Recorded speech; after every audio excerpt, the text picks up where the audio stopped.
Anggota Badan Pemeriksa Keuangan dipilih oleh Dewan Perwakilan Rakyat dengan memperhatikan pertimbangan Dewan Perwakilan Daerah dan diresmikan oleh Presiden. Bagaimana Dewan Juri? Silakan Dewan Juri. Nilai -5. Ya, inti jawabannya sudah benar. Nilai 10. Keputusan saya kira di Dewan Juri ya. Halo, siapa nih? Juri. Chef Juna juri master chef ini. Iya.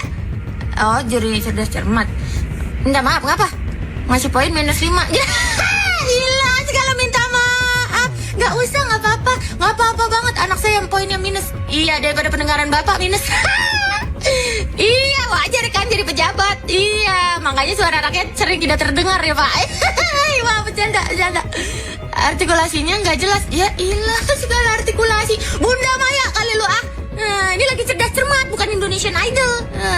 Bukan artikulasinya yang kagak jelas. Gendang telinga lu itu ketutupan rambut. Ilah. Iya, lagi kalau artikulasinya kagak jelas minta diulang aja jawabannya sama tuh bocah. Iya.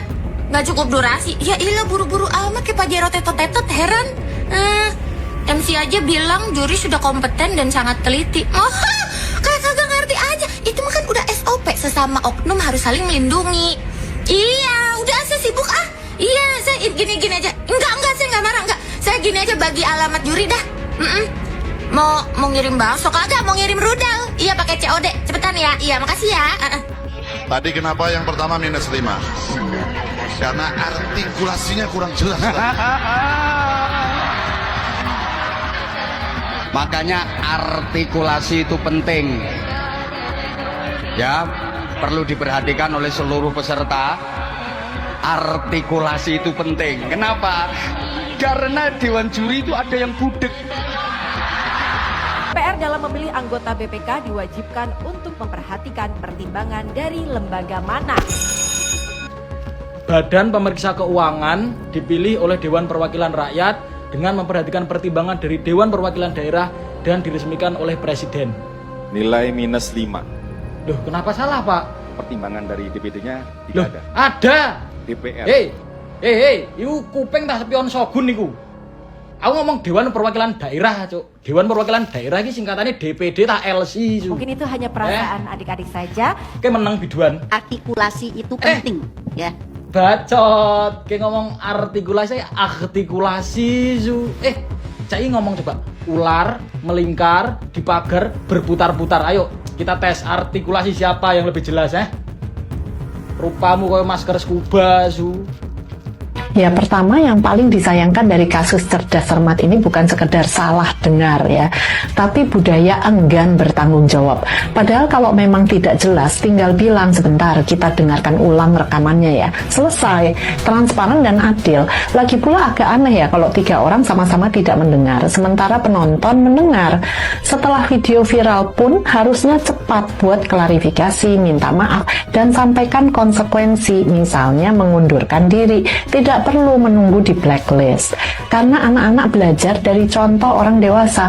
Kalau orang dewasa sulit mengakui kesalahan, anak juga belajar bahwa ego lebih penting daripada kebenaran. Selamat datang di GBK News, menyajikan berita terkini, cepat, dan terpercaya untuk Anda. Berikut informasi terbaru yang kami rangkum hari ini. Fenomena yang terjadi di Kalimantan Barat ini sebenarnya jauh lebih besar daripada sekadar lomba cerdas cermat biasa. Karena yang sedang dipertaruhkan bukan cuma soal siapa juara, tapi soal harga diri, kepercayaan publik, dan kredibilitas lembaga negara di mata generasi muda. Dan keputusan terbaru Semen 1 Pontianak justru membuat situasinya makin menarik. Meski MPR RI sudah menawarkan solusi berupa lomba ulang, dengan pergantian Dewan Juri, pihak sekolah tetap menolak untuk ikut bertanding ulang. Mereka memilih menghormati hasil yang sudah ditetapkan dan mendukung Semen 1, Sambas sebagai wakil Kalimantan Barat di tingkat nasional. Kelihatannya sederhana, tapi kalau dibedah lebih dalam, keputusan ini menyimpan pesan yang sangat kuat karena secara tidak langsung Semen 1 Pontianak seperti sedang mengatakan masalah utamanya bukan lagi menang atau kalah. Dan disinilah publik mulai tersentuh. Sebab sejak awal viralnya polemik LCC 4 pilar ini, perhatian masyarakat sebenarnya bukan cuma pada hasil lomba, melainkan pada momen ketika peserta Semen 1, Pontianak dianggap memberikan jawaban benar, namun dinilai salah oleh juri. Potongan video itu menyebar sangat cepat di media sosial dan memicu gelombang simpati nasional. Yang membuat kasus ini berbeda adalah respons siswi dan pihak sekolahnya. Mereka tidak tampil arogan, tidak membuat keributan berlebihan, tidak menuntut kemenangan paksa.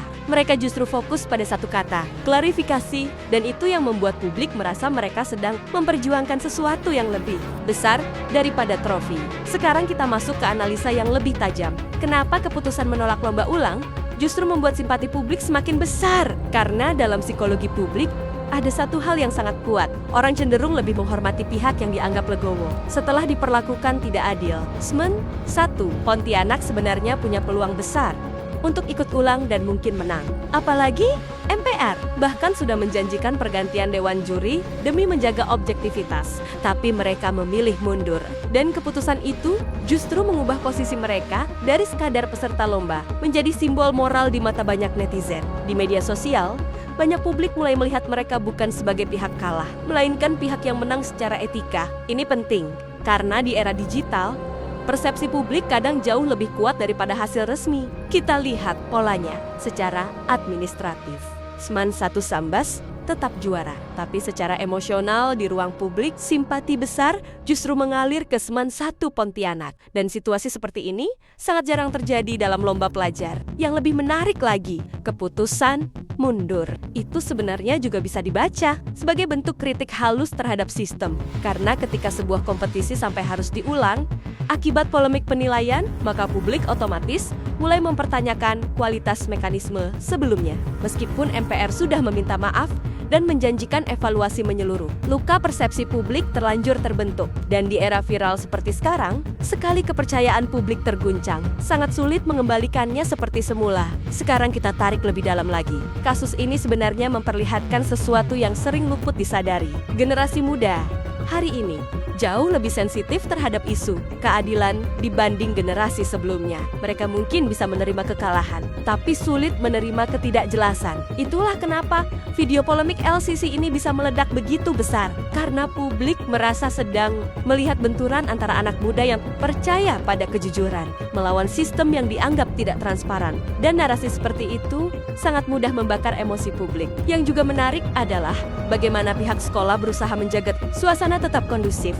Dalam beberapa pernyataannya, Seman 1 Pontianak menegaskan mereka tidak punya niat menjatuhkan kredibilitas lembaga maupun individu tertentu. Mereka hanya ingin proses yang transparan, objektif, dan akuntabel. Namun justru sikap tenang itulah yang membuat dukungan publik semakin besar. Karena masyarakat melihat mereka tidak sedang mencari sensasi. Mereka terlihat sedang menjaga martabat. Dan mungkin inilah yang paling tidak diperkirakan banyak pihak. Sebuah lomba cerdas cermat pelajar berubah menjadi simbol nasional tentang keadilan dan integritas. Sekarang pertanyaan besarnya adalah, apakah keputusan menolak lomba ulang akan membuat polemik selesai? Kemungkinan belum. Karena di ruang digital, narasi sering hidup lebih lama daripada peristiwanya sendiri. Dan selama video kontroversi penilaian itu terus beredar, publik akan terus mengingat satu hal. Kadang yang paling membekas bukan siapa yang menang, tetapi siapa yang dianggap paling berani memperjuangkan keadilan.